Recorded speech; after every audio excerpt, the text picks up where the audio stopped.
পার্বত্য চট্টগ্রামের পাহাড়ি জনপদ, সবুজে ঘেরা এক রাজ্য। এই রাজ্যে সাহসী শাসক ছিলেন চাকমা রাজার গর্ব রাজা জানবক্স খান।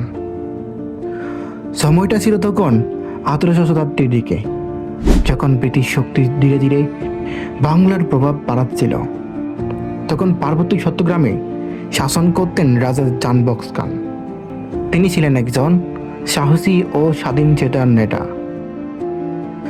ব্রিটিশ ইস্ট ইন্ডিয়া কোম্পানি যখন এই অঞ্চলে কর আদায় করতে চাইল, রাজা জানবক্স খান তা সহজেই মেনে নেননি। তিনি নিজের ভূমি ও জনগণের স্বাধীনতা রক্ষায় দাঁড়িয়ে যান। তিনি ব্রিটিশদের বিরুদ্ধে প্রতিরোধ গড়ে তোলেন। যদিও সরাসরি বড় যুদ্ধে প্রমাণ কম, তবুও তার দৃঢ় অবস্থান চাকমা জাতির আত্মমর্যাদা রক্ষা করে। রাজা জানবক্স খান শুধু একজন যোদ্ধাই ছিলেন না, তিনি ছিলেন জনগণের অভিভাবক। তিনি তার প্রজাদের নিরাপত্তা ও সংস্কৃতি রক্ষায় কাজ করেন।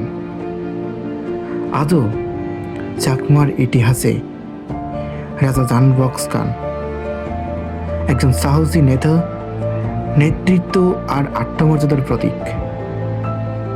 তার গল্প আমাদের শেখায়, নিজের অধিকার রক্ষায় কখনো পিছিয়ে থাকা যাবে না।